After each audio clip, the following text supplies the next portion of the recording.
From a young age, George Washington had desire to join the military, and in 1752, at the age of 20, his wish came true. He served in the French and Indian Wars for several years, during which time he earned a promotion to colonel. Unfortunately, due to a miscommunication in language, Washington confessed to an assassination that he did not commit. This caused his superiors to mistrust him. Upon retiring from the military in 1758, George Washington returned to his 500-acre family plantation in Virginia, known as Mount Vernon. As with many other plantations in the state at that time, it was primarily used for growing tobacco. To make it a self-sufficient unit, he employed slaves and utilized resources such as the Potomac River to create a fishery and reduce food expenses. He also established blacksmithing and heating on the premises. From an early age of 11, Washington had owned slaves himself and worked hard to increase wealth for himself and his family through this endeavor. With no further opportunities for advancement available to him, he devoted himself fully to making Mount Vernon prosper. During his work as the representative of Virginia in British America, Washington met Martha Custis, a widow with 2 young children. They fell in love and married soon afterwards. This union was beneficial to Washington as it brought him 5,000 acres and 84 slaves from Martha's late husband's estate, exponentially increasing the amount of free labor available to them. Throughout the years, the British colonies felt increasing levels of anger and resentment towards England due to their lack of autonomy and continuous taxation. This sparked many acts of rebellion against both English rule and loyalists who believed that the crown had a right to govern them however they wished.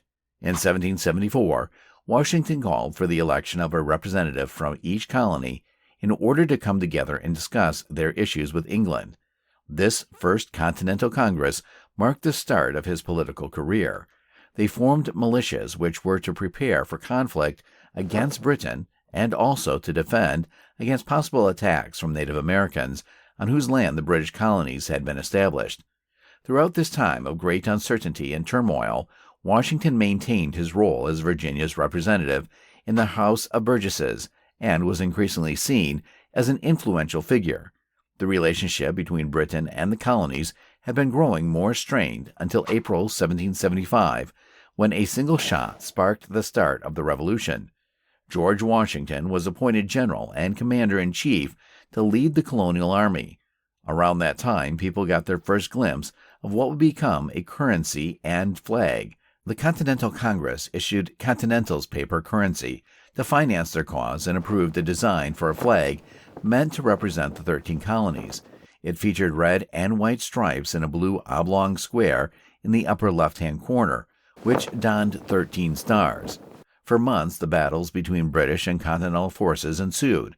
Washington's wise tactics and relentless determination in the face of a lack of numbers showed the colony's resilience. In 1776, the Continental Congress drafted the Declaration of Independence to signify their desire for independence from Britain, with no further aid from England. Despite some resistance from certain colonies, 12 out of 13 voted in favor of signing it on July 4th that same year.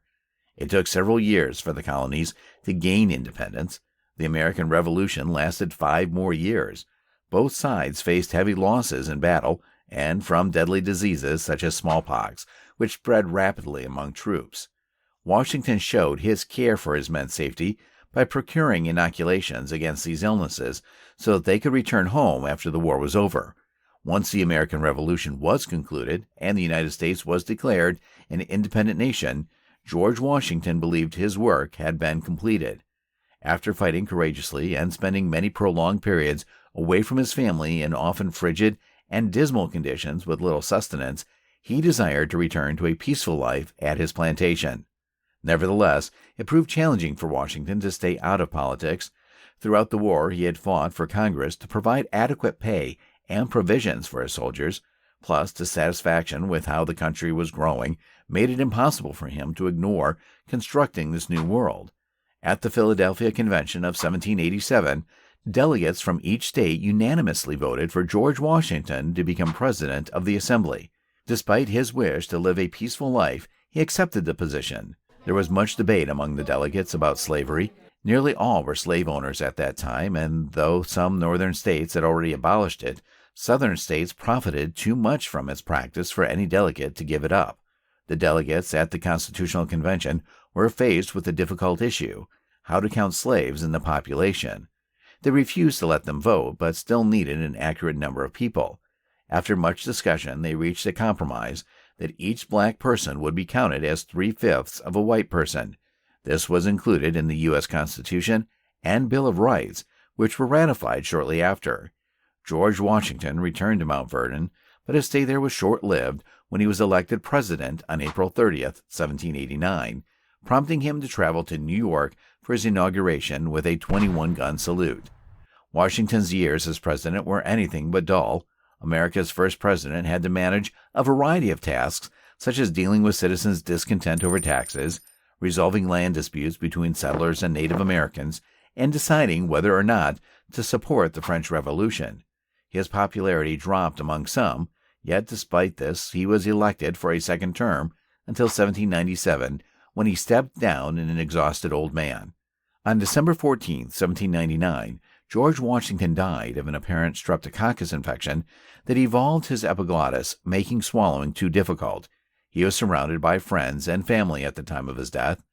If you enjoyed the video, please hit the like button and subscribe for more videos like this. See you soon.